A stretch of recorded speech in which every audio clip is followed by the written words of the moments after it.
Pessoal, sejam bem-vindos a mais uma aula de parasitologia. A gente não teve aula na semana passada, né?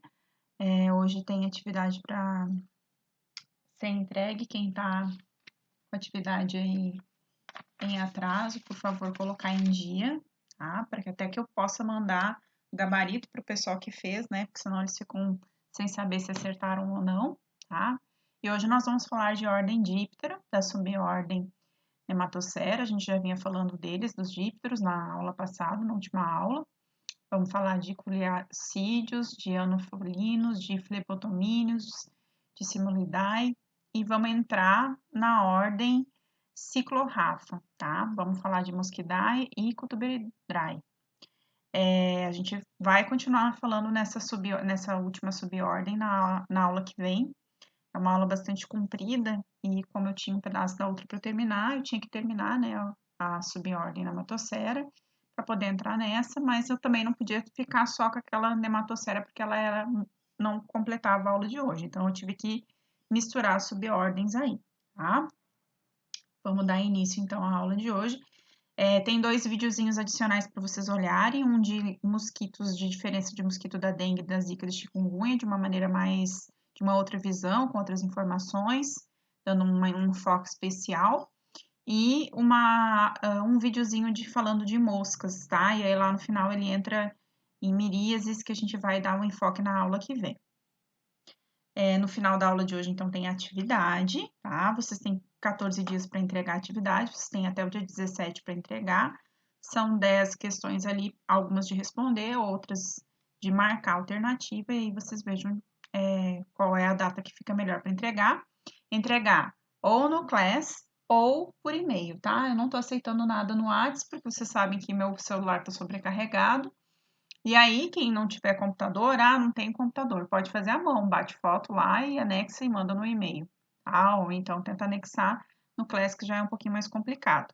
E quem colocar atividade no Class, me avisa que é para eu poder entrar e achar a atividade. Como tem muita gente postando, acaba que às vezes passa despercebido, tá bom, pessoal?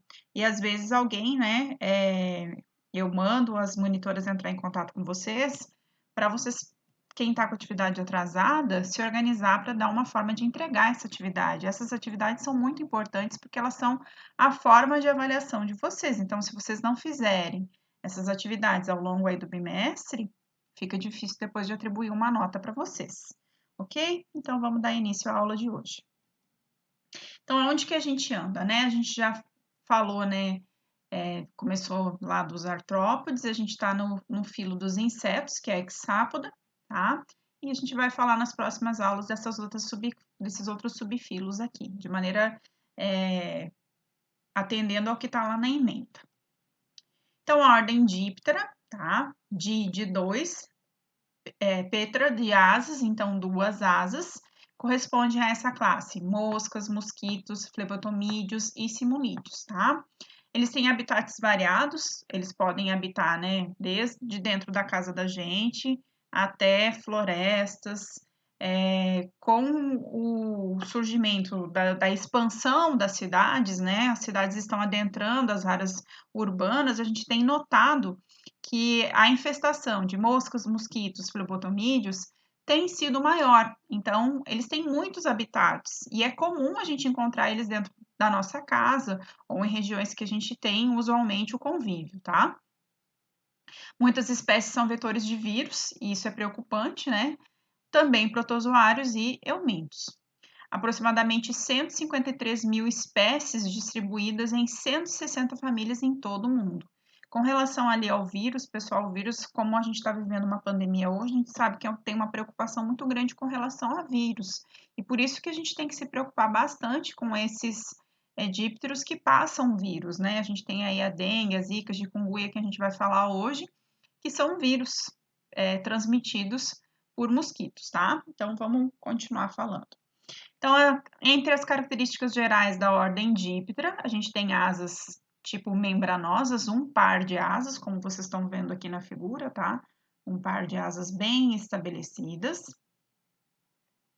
com halteres, tá? Alguns têm halteres. que é o segundo par de asas modificado, que chamam de halteres ou balancins. Nem todos têm, mas a grande maioria tem. Tem olhos compostos e grandes, vocês podem ver aqui a mosca, tá?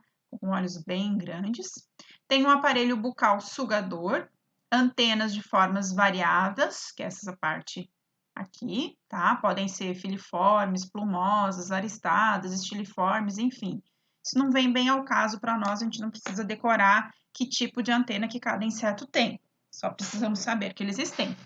E a importância econômica é porque eles são vetores de várias doenças, e uma vez que são vetores de várias doenças, podem trazer, né, várias parasitoses, e isso vai levar ao cometimento, às vezes, de impossibilidade de trabalho ao humano que está acometido disso. Então, a gente precisa se preocupar com essa importância econômica, principalmente com relação ao trabalho. Uma pessoa que está cometida, por exemplo, de uma elefantíase, de uma malária, de uma dengue, de uma zika, de uma chikungunya, essa pessoa ela fica incapacitada de trabalhar. Logo, gera, né, um comprometimento econômico da renda daquela família ou daquela pessoa, se ela não tiver amparada. Então, moscas, tá? Aqui só para mostrar diferentes moscas das famílias Sarcophagidae, Muscidae, Calabridae, tá? São diferentes tipos de moscas. Vejam que elas têm características comuns, mas também tem diferenças em comum. Aqui a gente está enxergando uma mosca esverdeada, tá? Aqui essa outra mosca ela já tem bastante pelos, tá? Então elas têm características. Elas têm como uma das características terem um ciclo, né? O que é esse ciclo? A gente vai falar dele, né? Desse desenvolvimento por holometabolia, que é esse ciclo onde ela adulta, gera ovos, esses ovos vão ter um estágio, um desenvolvimento larval, de primeiro, segundo e terceiro estágio, vão virar uma pupa, essa pupa vai dar origem a uma mosca adulta, tá? Então, a gente tem aí estágios de desenvolvimento, e elas têm uma reprodução sexuada também, né? Ou seja, o macho vai copular a fêmea. Então, falamos das características gerais, vamos falar da subordem, então, Hematocera, tá? A gente vai falar de culíceos, anofelinos, flebotomíneos, simulodae. Então, a subordem anofelinos e culíceos são sugadores de sangue, tá? Eles têm um aparelho bucal que é capaz de sugar. Pertencem a essa classe os mosquitos. Então, duas subfamílias de grande importância médica, tá? E quando eu falo de importância médica, é porque tem várias outras que não têm importância para vocês agora, né? Como enfermeiras, vocês não têm que saber. Então, a gente está estudando só as de importância médica, que é a Anophelinae e a Culinácea, tá? Então, a Anophelinae e a Culinácea são duas famílias de importância médica. E aí, a gente tem o Anopheles darlingi, o Culex quinquefascitus, o Aedes aegypti e o Aedes albopictus, que são os mais, assim, que se destacam nessas famílias aí. Então, vamos falar dos anofelinos, da subfamília Anophelinae. Tem o desenvolvimento de diferentes tipos de reservatórios de água salobra e água doce, de hábitos noturnos ou crepusculares. A gente já falou sobre ele é o transmissor da malária, né, o Plasmodium. Então, vocês já viram, nós já falamos da doença que ele causa em si lá quando a gente viu. É um dos vetores mais importantes da malária no Brasil, que é o Andarling, Anopheles darlings, ou o Aquasales ou Anopheles crucis. Tem esses três gêneros aí, tá? Então, só relembrando aqui, não, né? A gente já falou sobre isso, mas vamos relembrar, sempre é bom relembrar. A malária, transmitida, né, pelos mosquitos do gênero Anopheles, que é o conhecido também mosquito prego, tá? O agente causador é o protozoário Plasmodium. Ele vai causar os sintomas de febre, fadiga, vômito, dores de cabeça, icterícia, convulsão e até a morte. Então, como que acontece isso? O mosquito pica a pessoa, tá? O mosquito consome o sangue ao alimentar-se, certo? E nos mosquitos vai ter estágios de gametas, ou cioneto, ovócito, esporozoítos, e o mosquito injeta o parasita no picar esse ser humano. Então, depois que ele se desenvolveu dentro do mosquito, tá? Começando lá num estágio e terminando no outro estágio de esporozoito, o mosquito pica outra pessoa sadia e acaba passando através da picada, né, o protozoário. E aí o protozoário se desenvolve dentro da pessoa, tá? Tem várias outras formas, né? Atingir células hepáticas humanas, vai virar merozoítos, vai gerar gametócitos, e aí quando gera gametócitos, pode contaminar o mosquito, e aí o mosquito sadio pode se contaminar. Então, é tudo em volta, né? Mosquito, homem e o protozoário que habita, né? O plasmódio que vai habitar o mosquito também e que vai transmitir para o homem sadio. Então, aqui, a Anopheles darvis, a Albitarsis, Gambiá, que é lá na África, e a Aquasalis, que a gente tem aqui no Brasil. Percebam que a barriga dele aqui, ó, a gente tem aonde fica o sangue, né? E as fêmeas que fazem essa picada. Os culináceos, da subfamília Culinácea, é a maior subfamília de mosquitos, tem transmissão de importantes endemias, como por exemplo a filariose linfática, a febre amarela urbana silvestre, a dengue e outras arboviroses, tá? São dos gêneros Culex e Aedes. Olha aqui uma mão cheia de mosquito, tá? Então, assim, eles são atraídos e picam mesmo e acabam passando algumas arboviroses. Vamos falar de Aedes aegypti e Aedes albopictus, tá? O Aedes aegypti urbano e doméstico, então você encontra ele nesse habitat aí. É altamente antropófilo. E o que é o antropófilo? Ele é aquele que gosta de convivência social, então ele gosta de conviver ali entre os humanos, tá? E aí tem os hábitos diurnos durante o dia que ele vem. É o principal transmissor da febre amarela urbana e da dengue. A gente não vai falar sobre ela porque desde 2018 a gente não tem indícios de febre amarela urbana registrados no país, né? Ela foi erradicada. Então, por isso que a gente não enfoca nela, tá? Mas na dengue a gente vai falar já já. E o desenvolvimento dele é em água limpa parada. Possivelmente na casa de vocês passe um agente de saúde seguidamente, né, para ver focos de mosquito. Por quê? Porque esses ovos se desenvolvem em água limpa parada, tá? Água limpa corrente não se desenvolve. Então não precisa ter medo ali de riacho, beira de cachoeira, porque não consegue se desenvolver. A água tem que estar parada, de preferência se ela estiver suja, ele se desenvolve melhor ainda. Tá? Então, aqui, comportamento da alimentação da fêmea, a fêmea vem e pica o ser humano e suga o sangue. No momento que ela suga o sangue, a gente pode ter aqui, ó, ovoposição dela também, ela pode ovopositar, tá? E aí, olha os ovinhos dela, né? Bastante ovoposição. Qual é a diferença do pernilongo para o mosquito da dengue, tá? A gente tem aqui diferentes mosquitos, o pernilongo e o mosquito da dengue. Percebam, né? O pernilongo, que é o Culex quinquefasciatus, ele é cosmopolita, tem associação com o homem e tem o hábito noturno, tá? Olha aqui ele. E o mosquito da dengue, que é o Aedes aegypti, é cosmopolita também, é um mosquito mais exóptico por conta dessas manchinhas que aparecem, né? Dessas pequenas manchas que aparecem no mosquito, faz associação comum com o homem também, no entanto, ele tem um hábito diurno, então essa é uma diferença da outra. A ovoposição também. Aqui a ovoposição aqui, né, na água, esse aqui fica desenvolvido em forma de cápsula na água também. E aí, depois que eclode, vira dessa forma aqui. Então, a dengue. Como que a gente pega e como que a doença se manifesta? A dengue, ela é uma doença reincidente, ou seja, a pessoa pode pegar mais de uma vez, e quanto mais vezes ela pegar, mais forte ela fica e mais perigosa de se ter a fase, né, a doença da dengue hemorrágica. Algumas notificações que a gente tem, no mínimo, 4 tipos de vírus da dengue, né? Ela é feita a transmissão pelo Aedes aegypti infectado, né, que se infecta após picar um indivíduo doente. Então, o inseto ataca de dia, principalmente na casa e nas pernas, e mulheres são mais vítimas do que homens. Já tem estudos comprovando que mulheres tem mais contaminação. Eu já tive dengue 2 vezes. A primeira vez que eu tive dengue, eu morava em Fortaleza, quando eu fazia mestrado, e foi muito forte.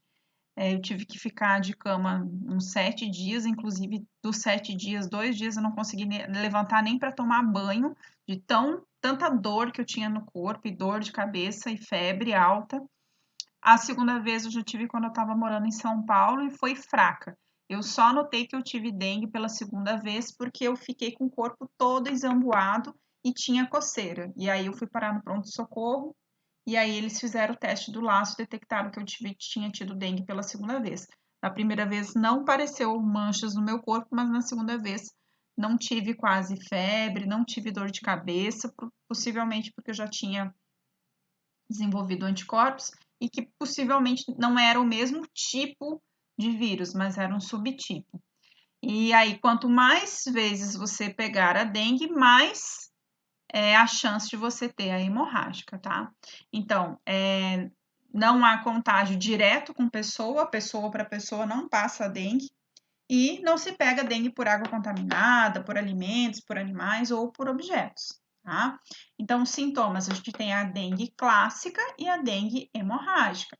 Os sintomas da dengue clássica são fortes dores de cabeça, manchas vermelhas parecidas com sarampo na pele, febre súbita alta ali pelos 40 graus, dor, muita dor atrás dos olhos, a visão ocular piora com o movimento de você abrir e fechar olhos, por isso que é normal a pessoa ficar deitada muitos dias, né, com os olhos fechados, náuseas e vômitos, moleza e cansaço, falta de apetite e paladar, dor nos ossos e nas articulações, tá?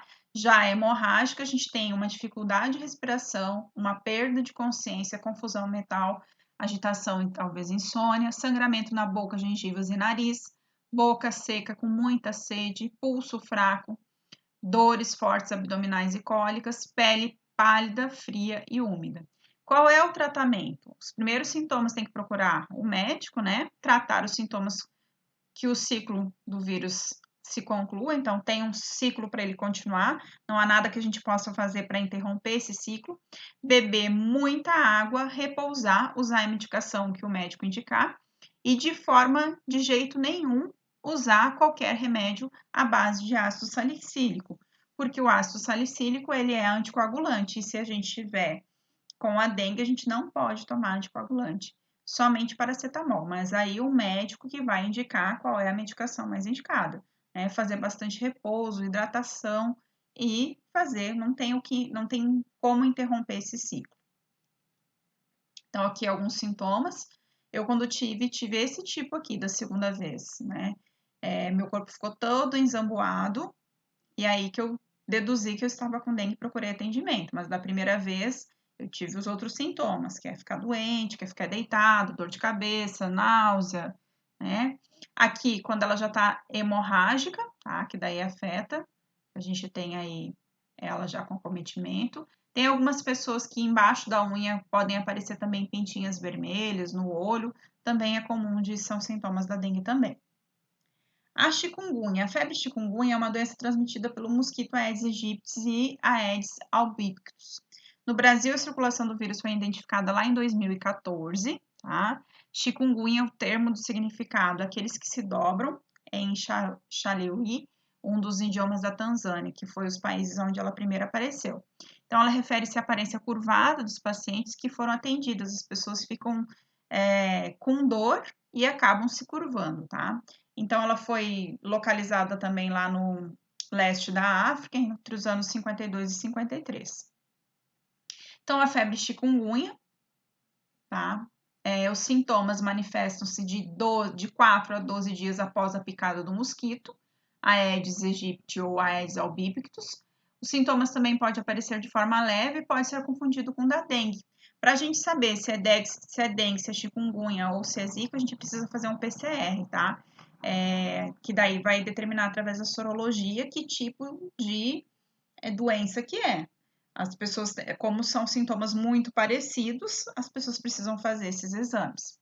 Acredita-se que o paciente exposto ao vírus adquire imunidade e que proteja contra a nova infecção, não há casos relatados de reinfecção, assim como acontece lá na dengue, que pode pegar mais de uma vez. Na chikungunya, a gente não tem relatado.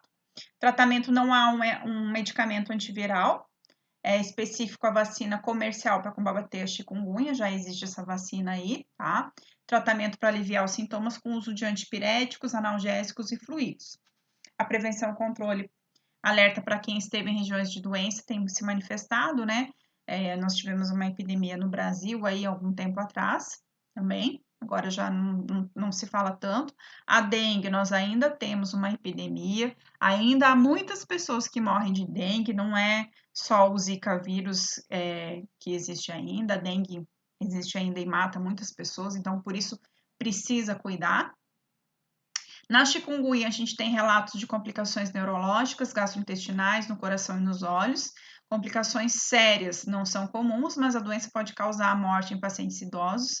Há muitos relatos de dor nas articulações, dores fortes nas articulações que permanecem por cerca de 1 ano depois, né? Pode se prolongar, não são todos os casos, mas isso pode acontecer. Os sintomas também têm dores de cabeça, náusea, fadiga, dores musculares, febre ali na fase dos 39 graus, tá? É preciso que esse paciente, depois que for certificado que ele esteja com chikungunya, seja colocado numa região, né, numa situação de quarentena e para diminuir o convívio com o paciente, porque se um mosquito chegar a picar essa pessoa com chikungunya, ela pode alastrar, tá? E fazer eliminação para prevenção, né? Eliminação de água parada em recipientes, reprodução de mosquitos evitar, borrifar inseticidas pela casa, e aí volta aqui aquele alerta do inseticida que eu fiz lá no início da disciplina. A gente, de tempos em tempos, tem que trocar o inseticida porque o mosquito vai adquirindo resistência, tá? Então, de tempos em tempos, troca-se esse inseticida. O uso de mosquiteiros, né, de barreiras físicas, pessoas que moram em locais, usar roupa comprida, se proteger de maneira, né, que o mosquito não consiga picar. Usar roupas com pouca exposição de pele durante o dia, a gente sabe que isso é difícil aqui no Mato Grosso, uma vez que é muito calor, mas tem que fazer esse uso, principalmente para crianças como bebês, pessoas doentes ou idosas, né? Recomendo o uso de mosquiteiro, então, para dormir à noite, durante o dia, se for repousar, também usar mosquiteiro. E pessoas que viajem para áreas de risco devem ter proteção contra a entrada nesses mosquitos nos ambientes onde elas estão habitando. O Zika vírus é transmitido também pelo Aedes aegypti, identificado pela primeira vez no Brasil em 2015. A gente teve um surto de Zika vírus, né? O Zika recebeu a mesma denominação do local de origem da sua identificação, em 1947, após a detecção em macacos sentinelas para monitoramento da febre amarela na floresta de Zika da Uganda, por isso que vem o nome do Zika vírus, tá? Ele causa a condição de microcefalia em crianças, é uma formação congênita em que o cérebro não se desenvolve de maneira adequada, e os bebês nascem com um perímetro cefálico menor do que o normal, inferior a 32 centímetros. Essa malformação pode causar uma série de fatores diferentes, como substâncias químicas, agentes biológicos, infecciosos, como bactérias, vírus e radiação, tá? Então, a gente tem uma diminuição da área do perímetro cefálico dessas crianças que são acometidas. São os filhos do Zika vírus, a gente também já falou de Zika vírus lá em embriologia, né? Então, a gente só está recordando aqui. 18% das pessoas infectadas são assintomáticas, tá? Pode durar uma semana aí, tem só uma erupção cutânea. Paracetamol para dor e febre também, não é indicado o uso também de ácido salicílico e drogas anti-inflamatórias. A transmissão acontece tanto da dengue e da chikungunya pelo Aedes aegypti, pela picada, e os sintomas da zika são febre baixa, uma febrezinha ali na faixa dos 37,5, 38, olhos vermelhos sem secreção e coceira, sem coceira, dor de cabeça e dor nas costas, dores nas articulações dos músculos, erupção nas peles com pontos brancos ou vermelhos. Não há registro de morte associada à doença, mas a doença é muito temida, principalmente pelas gestantes, pelo risco da microcefalia, tá? O Culex quinquefasciatus é um mosquito doméstico altamente antropófilo, hábitos noturnos, transmissão da filariose linfática, e nós já falamos dela, né, na elefantíase. Desenvolvimento dele, água limpa ou poluída. Então, só para relembrar, é a doença da elefantíase, cujo o transmissor são larvas de mosquitos diversos, diáculos e aedes também. Sintomas, curto prazo, febre, náusea, calafrio, sensibilidade, vermelhidão, inchaço dos gânglios. A longo prazo, obstrução de gânglios linfáticos e acumulação de linfa nas extremidades. Então, também, o mosquito pica a pessoa, né? A larva vai passar para a pessoa, infectar uma pessoa, um mosquito que não é infectado pica, se auto-infecta, vai produzir microfilárias dentro do inseto, ele vai passar pelos estágios de larva 1, larva 2, e aí pica uma outra pessoa que não está cometida e no estágio de larva 3 vai fazer a infecção dessa pessoa novamente.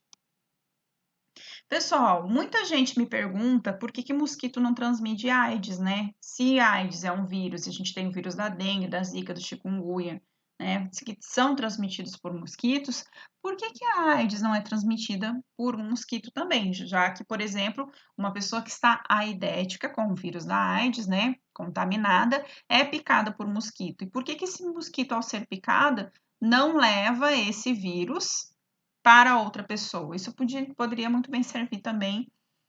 A gente não tem esse mecanismo ainda, mas a gente já tem estudos fazendo a respeito também desse vírus da gripe, tá? Mas com relação ao mosquito e a AIDS, o HIV, ele é digerido pelo aparelho digestivo dos mosquitos. Eles têm enzimas que digerem o vírus do HIV. Portanto, ele não vai se reproduzir, não vai infectar as glândulas salivares do mosquito, que é o que transmite os outros vírus, né? Na verdade, o mosquito infecta as glândulas salivares do mosquito e é passado para outro ser. A possibilidade de infectar através das peças bucais contaminadas é 1 em 10 milhões, muito pouca, muito baixa. Então, os mosquitos, eles não são seringas voadoras. A saliva e o sangue correm por canais diferentes e separados. Então, aí, quando chega lá no aparelho digestivo do mosquito, provavelmente ele é digerido. Não tem nenhum caso reportado de contaminação da AIDS através de mosquitos. Vamos falar dos flebotomíneos, tá? Ele não é um mosquito, embora ele pareça com um mosquito, mas ele não é um mosquito. Ele pertence à família Culiácea, tá? Ele não pertence à família Culiácea, que é a família dos mosquitos. Ele é o chamado borrachudo, tá? Ele tem um ciclo evolutivo, né? Colocado o adulto coloca ovos, esses ovos levam de 6 a 17 dias para eclodirem, passam por 4 estágios durante de 15 a 58 dias, que são os estágios larvais, viram pupas, que duram de 6 a 17 dias, tá? E aí geram os alados de 5 a 28 dias, que são as formas adultas dos flebotomíneos. Então, aqui a gente tem, ele é o chamado mosquito palha ou birigui, tá? Mas ele não é um mosquito, ele recebe o nome mosquito palha por conta dessas pluminhas que ele tem, da pelagem que ele tem, mas ele não é um mosquito. Então, a doença é transmitida por insetos flebotomíneos, que são pequenos e se reproduzem e vivem no solo úmido e áreas, matas ou florestas. A fêmea se alimenta de sangue de animais silvestres, domésticos ou também o homem. E ele é o causador do quê? Ele é o causador da leishmania, que a gente já viu, né? Já falou sobre leishmania também. Elas têm 2 a 3 milímetros de corpo e asas peludas, são marrons luminosos, têm uma certa oleosidade, têm as asas em V, habitam regiões tropicais e temperadas, com temperaturas de 20 a 30 graus. A fêmea vai se eliminar do sangue ao entardecer, tem um voo mais curto, de até 100 metros, mais baixo e direto. Eles têm uma picada bem dolorida, tá? A gente diz que eles bebem o sangue da ferida, que eles ficam sugando ali. Então, eles contaminam o homem também. E o borrachudo sadio, né? Vem, se alimenta e aí vai passar por formas parasitadas, tá? Paramastigotas, amastigotas, passa por o ciclo até passar novamente através da picada para outra pessoa. Os simulidais, a gente tem aqui os borrachudos, os piuins, o nome científico deles é o Similon SSP. Eles têm um raio de voo de adultos aproximadamente de 40 km de distância, a partir do curso da água, que é onde eles são gerados. A fêmea vai colocar em média de 200 a 300 ovos por dia. O sangue ingerido é utilizado para desenvolvimento dos ovos no interior das fêmeas. A gente já falou da doença também que ela causa, tá? Aqui mostrando para vocês a postura dos ovos, dia, tá? 4 dias, 200 a 3 ovos. A larva já com 21 dias. A pulpa aqui com 5 dias e o adulto com 30, durando de 30 a 45 dias. O borrachudo, como ele é conhecido, os insetos hematófagos de hábito diurno, apenas a fêmea vai picar. As fases imaturas obrigatoriamente necessitam de água corrente, então esse sim, quem vai à cachoeira tem que ter cuidado, tá? Que se eles estiverem parasitados, podem passar a oncocercose ou a manoncele. São vetores, então, da doença da oncocercose, que a gente já falou, que é aquela doença que habita dentro dos olhos e que causa cegueira, ou então a manzonelocé, que é um verme que se instala nas membranas do coração. São basicamente o mesmo parasita, só que uma vai ficar abrigada nos olhos e outra vai ficar abrigada no coração, no sistema nervoso central também. Então, a gente já falou sobre a Onchocerca volvulus, né? Onde a gente tem o borrachudo aí que pica, a pessoa passa, ou então a pessoa contaminada passa para o borrachudo. Aí a gente também tem formas larvais que se desenvolvem dentro do mosquito e que, através do aparelho sugador do mosquito, são infectadas, infectam pessoas que não têm a doença. Vamos falar agora de subordem Psilorafa, tá? A gente vai dar ênfase hoje a duas famílias, a Muscidae e a Cuteribridae, que pertencem às moscas agora, tá? Então, a gente falou de mosquito nesse primeiro tempo da aula, nesses primeiros 30 minutos aí falamos de mosquito, falamos de dengue, falamos de chikungunya, dessas doenças causadas por mosquitos, que tem interesse médico humano, tá? A gente não tá falando aqui de doenças que acometem pequenos animais domésticos, porque os mosquitos são capazes de passar também para cachorro, gato, só que a gente não vai se ater nisso na nossa aula, porque não é o objetivo da nossa aula. Vamos falar agora de moscas. Possuem aproximadamente 100 famílias e mais de 85 mil espécies. Elas podem ter larvas biontófagas ou necrobiontófagas. E o que são essas larvas biontófagas ou necrobiontófagas? São larvas que invadem tecidos não necrosados e os tecidos vivos íntegros e vão se desenvolver através desses tecidos, tá? É um tipo de parasitismo que pode comprometer a saúde do indivíduo afetado. E a gente tem aí vários grupos de insetos que acometem esse tipo, né? Que é o famoso bicheira, miíase, que vocês estão há dias querendo falar. Hoje a gente vai falar de dois tipos, de dois específicos, tá? Mas a miíase a gente vai deixar para a próxima aula. Então, ainda falando das moscas, são parasitos proteolianos, tem fase larvária. Hábitos alimentares e locais para postura são variados, então varia de cada espécie, não é geral para todas. E produção e transmissão de doença. Lugar que tem mosca nunca é um lugar bem habitado para se frequentar, tá, pessoal? Principalmente para quem vai comer, onde tiver mosca, de preferência não comer, tá? A diferenciação das larvas através de placas estigmáticas e aberturas espiculares, presentes no segundo segmento larvário. Então, aqui a gente tem uma placa estigmática, por exemplo, da Cochinillia hominovorax, tá? Então, a gente tem esses segmentos aqui, ó, vocês estão vendo, que diferenciam elas, tá? Tem um espiráculo posterior, que é o que a gente está vendo aqui nas larvas. As moscas são do tipo holometábulas, tem ovo, larva, pulpo e adulto, então tem esse ciclo, tá? A pulpa fica protegida no pulpário e consome reservas nutritivas armazenadas na fase larvária. Então, aqui, o que vocês parecem uma consistência gelatinosa, né? É o que depois vai desenvolver a pulpa, que é uma casquinha dura, e por dentro essa gelatina é o material de nutrição da mosca, onde ela vai se alimentar. Então, da família Muscidae, a mosca doméstica, Stomoxys calcitrans, ou a Hematobia irritans, do gênero múscula, a múscula doméstica.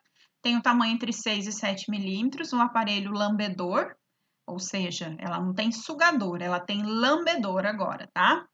Ela é probóscita, robusta e flexível, presença de 4 faixas longitudinais no mesonoto, presença de faixa longitudinal negra, presença de pupilos em pódio responsáveis pelo transporte de micróbios mecânicos de micro-organismos, e faz ovoposição em matéria orgânica em decomposição, é próprio dela, tá? Então, aqui a gente tem, ó, a múscula doméstica lateral, para vocês olharem, asas, pernas, olhos, aparelho lambedor, que fica localizado aqui, e faz transmissão de doenças. Ele é transporte de agente etiológico, por exemplo, da febre tifoide, na superfície do corpo ou do tubo digestivo, onde vai permanecer viável por vários dias. Faz transporte de ovos de eumintos, cisto de protozoários e também transporta bactérias. Então, aqui para vocês verem as larvas de musca doméstica. O aparelho bucal do tipo lambedor aqui, ó, como se tivesse uma linguinha que fica lambendo, tá?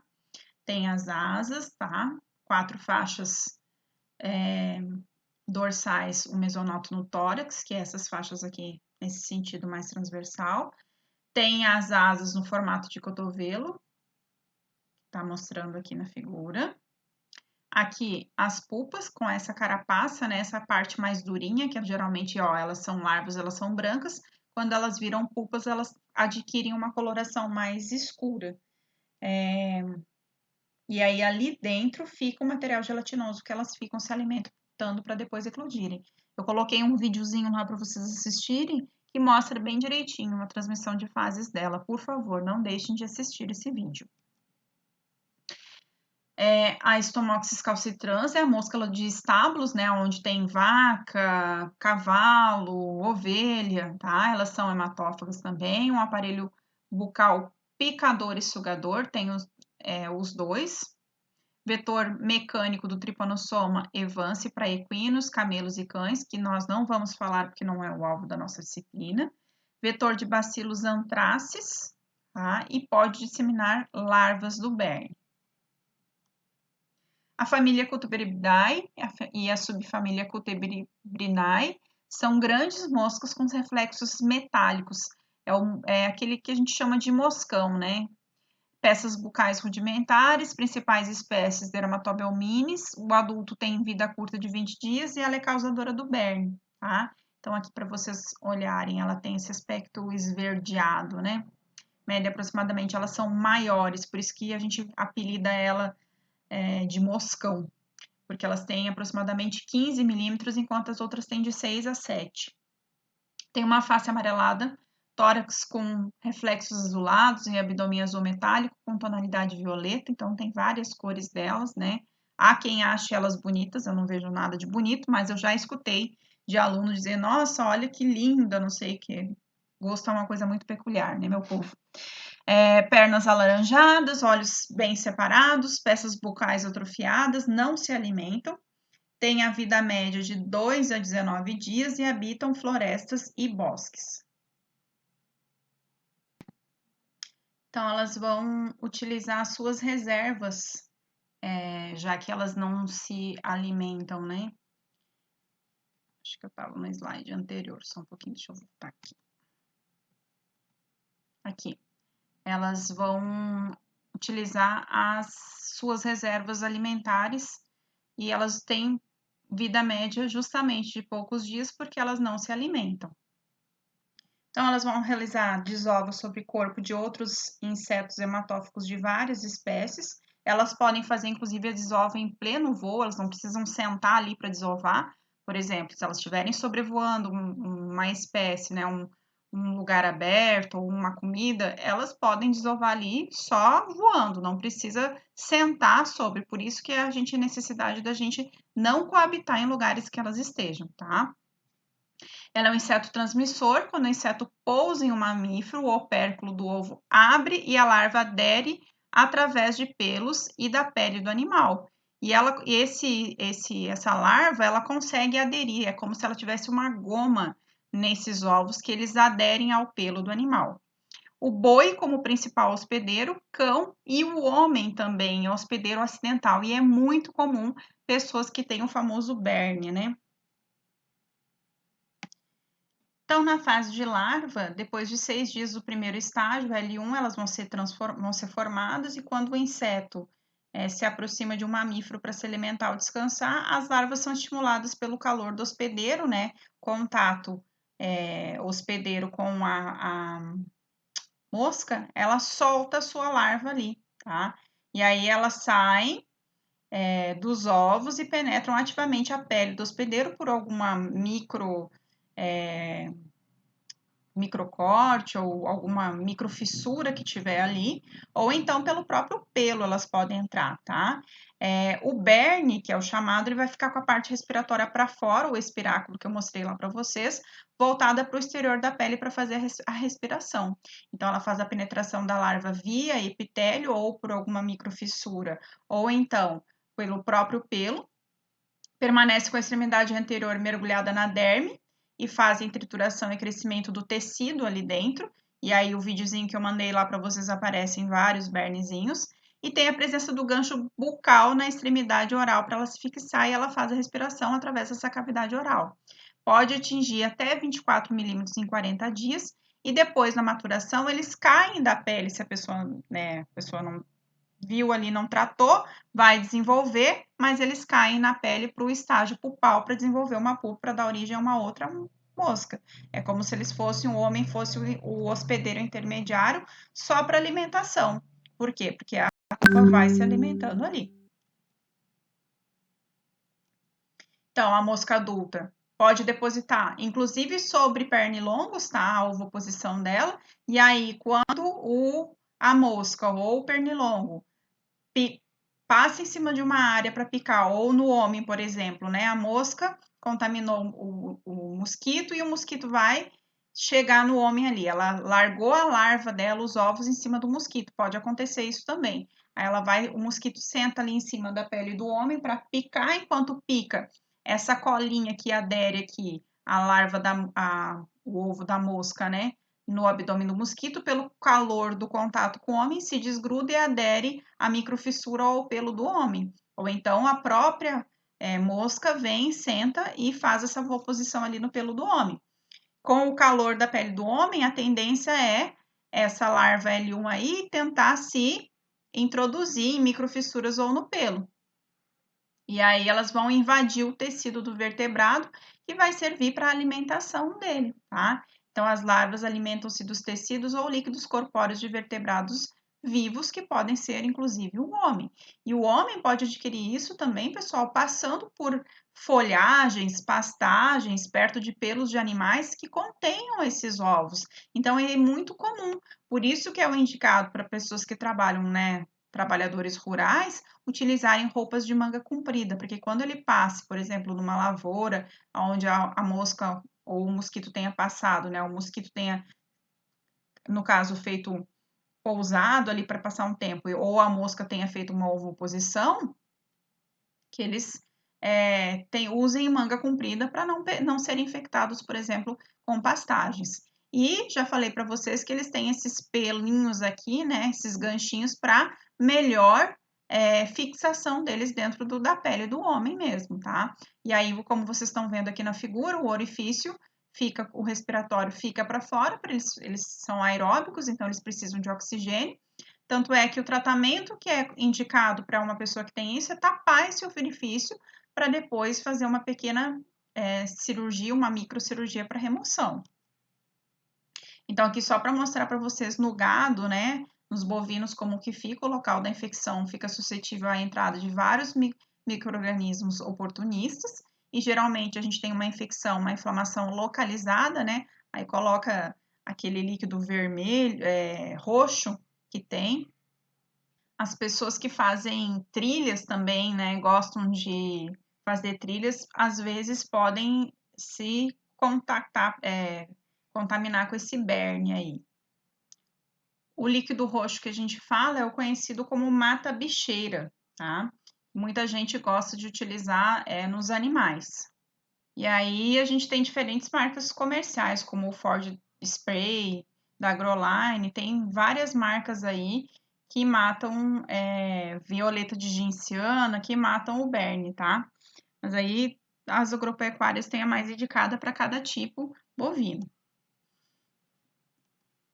Então, após o abandono no hospedeiro, cerca de 40 dias a pupa cai no solo, como vocês estão vendo aqui.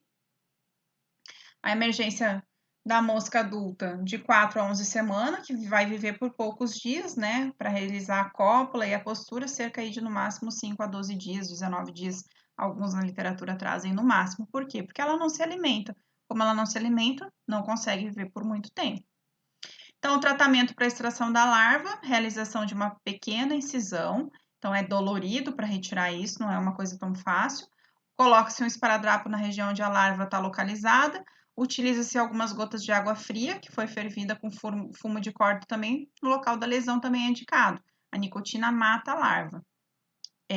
Eu já vi vários relatos caseiros, né, de gente que coloca um bife e aí o berne, por sufocamento, acaba saindo para fora, tá? Então, tem várias receitas caseiras, né? Pegue pinça.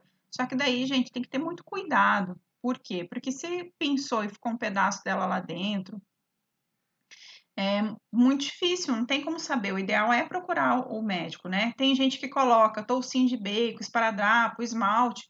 O mais indicado que eu digo para vocês é o quê? Procurem um médico que ele vai passar, né, a maneira, vai fazer a retirada de maneira correta e vai passar para vocês provavelmente um remédio, algum vermífugo, alguma coisa para não que ela passe algum vírus, mas vai fazer o tratamento adequado para vocês. Então, toda vez que isso acontecer, procurem um médico, né?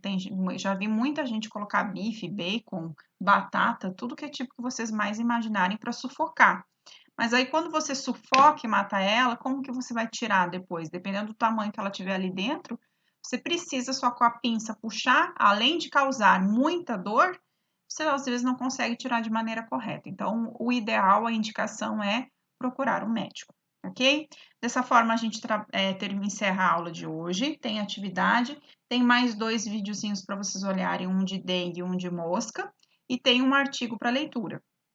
Com relação às atividades, são das aulas 8 e 9 e dos artigos que foram indicados das aulas 8 e 9. Pelo menos tem uma pergunta de cada artigo lá. Então, leitura do artigo acaba sendo obrigatória para poder fazer a resolução das listas, tá? Qualquer dúvida, chama lá no WhatsApp que a gente dá uma conversada. Mas, enfim, se resume a isso. O vídeo de hoje, os 2 videozinhos menores, o artigo e a atividade. Prazo de entrega dessa atividade é até o dia 17 desse mês. Perfeito? Aí no dia 17, provavelmente, a gente não tem outra atividade porque a gente não tem aula. Mas aí vai ser passada mais uma atividade de avaliação para vocês, quinzenal, para vocês antes da prova regimental ainda. Perfeito? Então, encerramos por aqui, pessoal. Ótima noite para todos vocês.